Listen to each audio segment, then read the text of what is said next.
Siraf dağlarından süzülüb gələn mineral bulaqların suyu və təbii qatqıların birləşimi nəticəsində ortaya möhtəşəm qızıl su limonadları çıxır.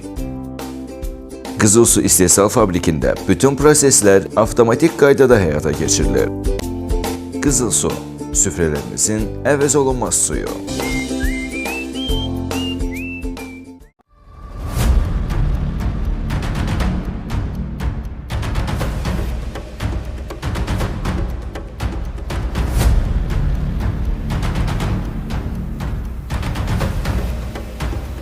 Eldarın adamları Hacının balaca qızı Dənizi və sizin qızınız Zeynəbi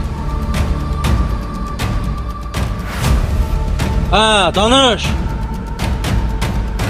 qaçırıblar. Bəs adamlar hara baxırdılar?